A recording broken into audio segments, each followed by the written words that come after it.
Well, good afternoon, Jean. How are you doing today? It looks like it's time for us to start our next Dymo chat. Yes, it started again. So nice to meet you again. You too.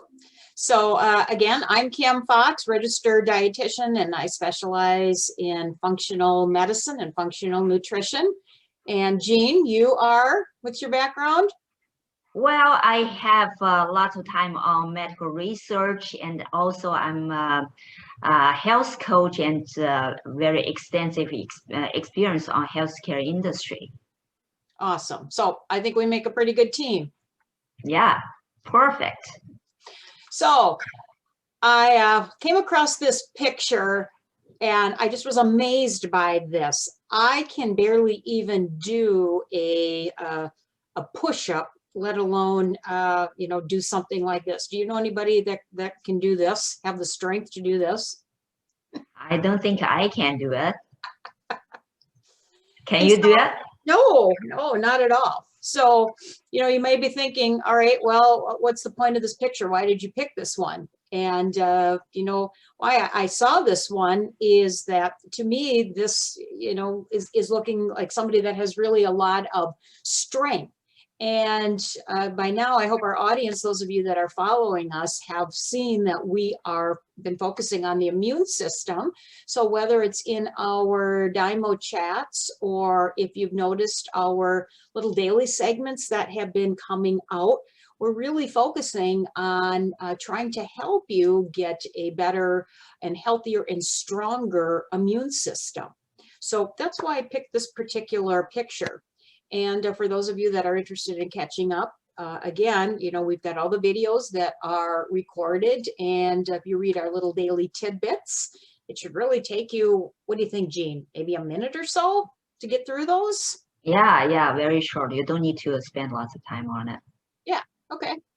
So here's this guy that looks like, he's pretty strong. We hope that his immune system is fighting and is just as strong.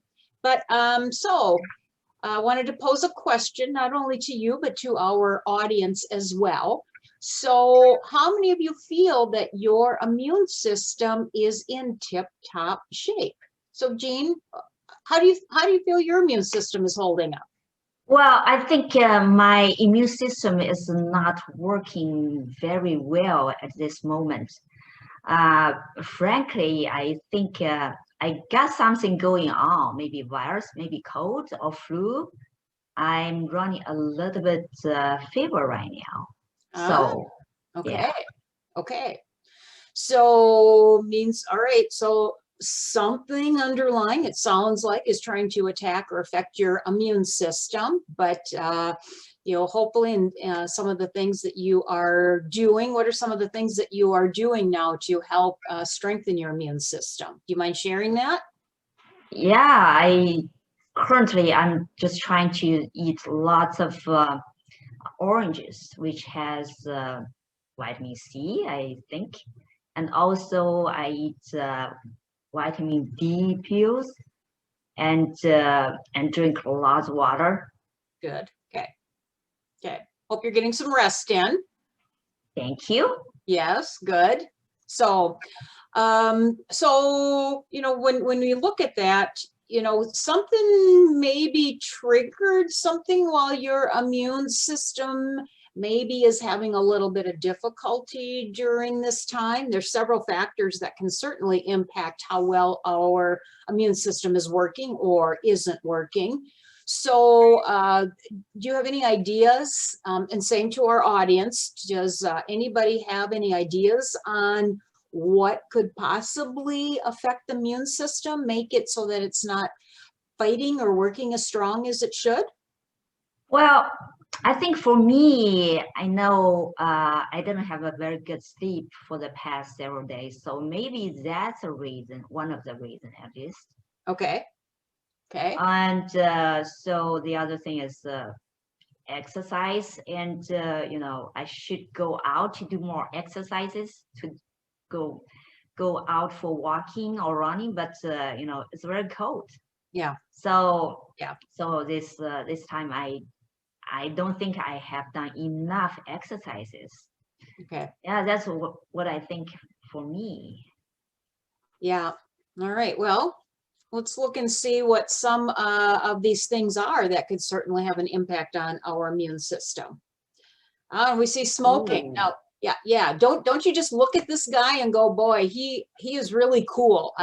He, man, just makes me want to start smoking. But yes, smoking can certainly impact our immune system because of how it's cutting off that oxygen supply. I'm not a smoker. You don't smoke either, do you, Jean? No, I don't. No. So let's see, what else? What could be some of the other factors that could impact our immune system? Inactivity. Okay. Yeah, that's me. That's you. That's you. You're the Well, culprit. that's me for the past several days, not all the time. Okay. Yeah. So yeah, certainly if you're not feeling well, you don't want to be overdoing it with your body because the body does need to heal. So, all right, if you're resting up, I'll let you slip on this one for the time being. But yeah, we just don't want to get into that habit. All right, so let's see, what else could play a role with our immune system? You mentioned this one too, poor sleep. Yeah, so, and unfortunately, we can see a lot of people are dealing with poor sleep due to stress, maybe, all the stuff going on with COVID and trying to make ends meet, all the, kids at home or small children. So yeah, honestly, I have felt like this at times myself. So sleep is a huge factor with that. Let's see what else.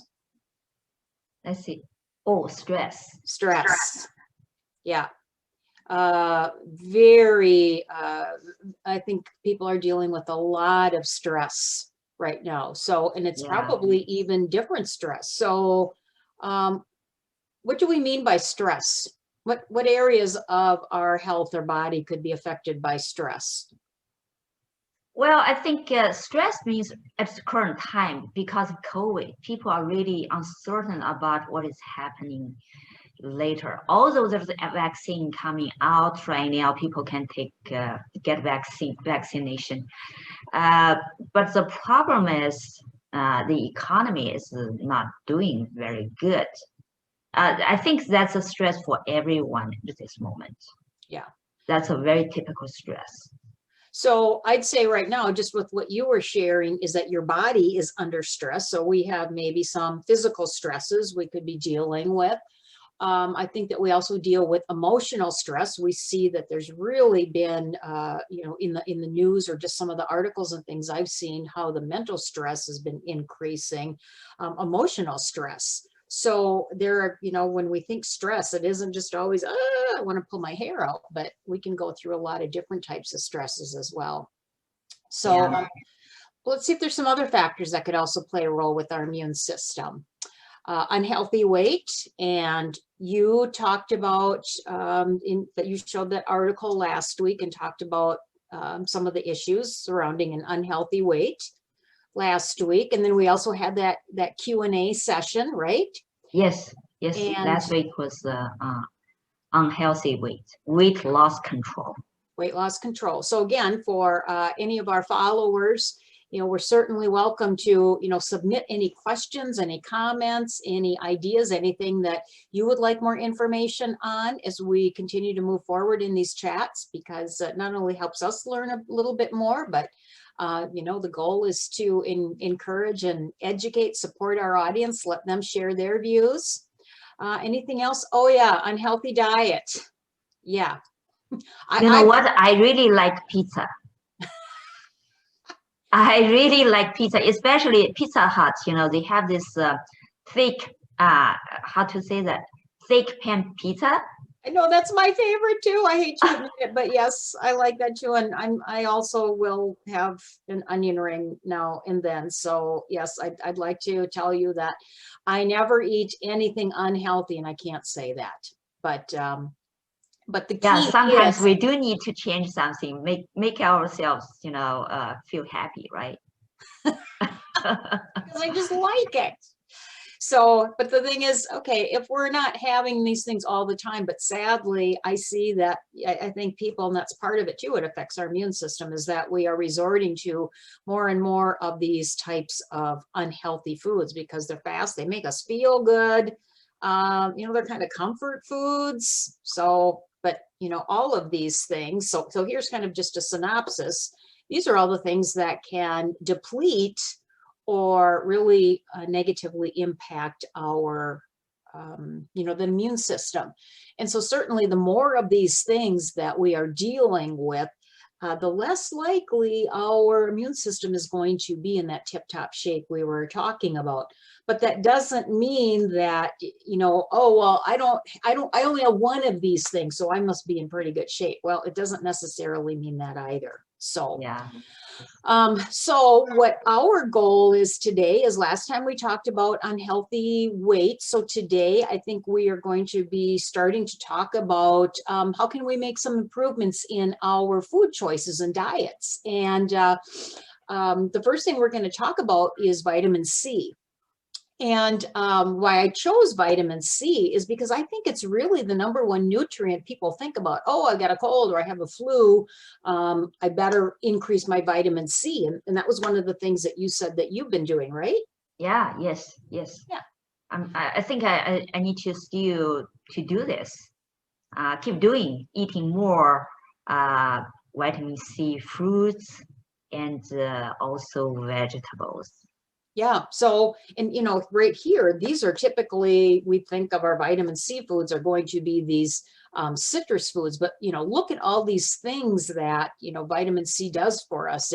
It defends, it energizes, it protects, it helps our blood and our skin and our joints and wound healing. So a lot of things. In fact, when I was looking at a recent grocery order, one of the number one things that I order is lemons. And that's because I cut up lemon and I put it in my water all throughout the day.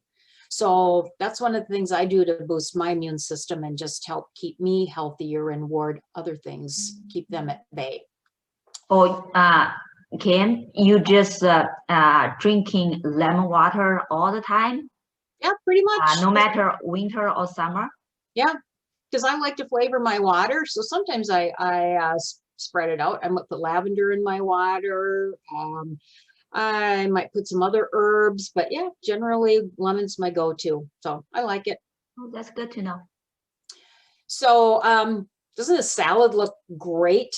So look at all these very colorful. Yeah, I mean, I could eat that right now. So let's just take a look at some of our higher vitamin C sources. As we said, citrus is, one of the things that we typically think about. So our oranges and tomatoes, grapefruit, limes, lemons. But, as you had said, in a lot of fruits, look at all these high, beautiful vitamin C sources that we can indulge in. So these are all great sources of vitamin C. And not only do we have, a lot of fruits we can get these in, but, too, we've got a lot of different vegetables that we can get these in. So again, vitamin C is way more broad than what we think it is. Do you have any idea what that picture is? I don't know if it's like a melon or a zucchini or a gourd, or do you have any idea what that vegetable is? I think there's this green beans, green pepper. Definitely, you can see it. Yeah. Green pepper, red pepper, yeah, and orange pepper. What's that one in the middle? I don't know that one. In the middle, there's kale, and the other one might be parsley. Okay, what's next to that? That's the one I don't know. That little white flowery type of thing. I don't know that one. That's squash. Oh, okay. That's squash. Okay. That's a different kind of squash. Got it. Yeah, I guess it does look like that now. So mine just look a little different. Yeah. So I've never grown that kind. So yeah, that's kind of interesting. But the number one thing that we want to make sure that our audience takes away from this is vitamin C is a water-soluble vitamin. So it means that our body cannot store large amounts of it. And so it's important, we need to have at least one of all these different types of fruits and vegetables that we've shown you today, during the day. So, and especially like you, when you're not feeling a little under the weather, well, that's where we want to make sure that we are having larger doses more frequently throughout the day. So, you know, it goes again way beyond just having that glass of orange juice in the morning, like most people might do. So certainly, don't you think there should be at least one or two or three things out of all the different things we've shown today that you could find that you like to get your vitamin C in every day? Yeah, I like green pepper, spinach, and the broccoli. Yeah. So those are the vegetables I eat very often. So, and again, remember, just try to get this in at least once a day because the body can't store it. So, once a day. Okay. yeah. So, in closing, what I just want to let our audience know is that when we meet on Thursday, we are going to have somebody joining us, a good friend of ours named Heather Carpentier. So Heather is a health and wellness consultant, and she is also the founder of Chronicles in Health. And my understanding is that she is going to talk about these two high vitamin C sources. So we've got our bell peppers there, we've got our oranges, and she is going to tell us some little bits of tips and tricks, and I think some things that you and I don't even know. And I know I'm kind of excited. So she will be joining us on Thursday to help us now better utilize, take this knowledge and then be able to apply it. So that's what we're going to talk about next time. I'm looking Wow, that's great. I'm looking forward to it. Yeah, so that should be fun. So again, I hope everybody can join us next, or not next, this upcoming Thursday. Same place, same time. So with that, anything else you want to say, Jean, before we close? Well, I think thank you, Kim. Thank you for providing this vitamin C information. I think I'm going to keep eating this citrus and also high vitamin C vegetables. And hopefully this Thursday I'm going to get better. Yeah. And enjoy with you and Heather to see what kind of thing she's going to bring out. Awesome. Okay. Until then, thank you, everybody. Have a good day. Yeah, thank you. See you. Bye.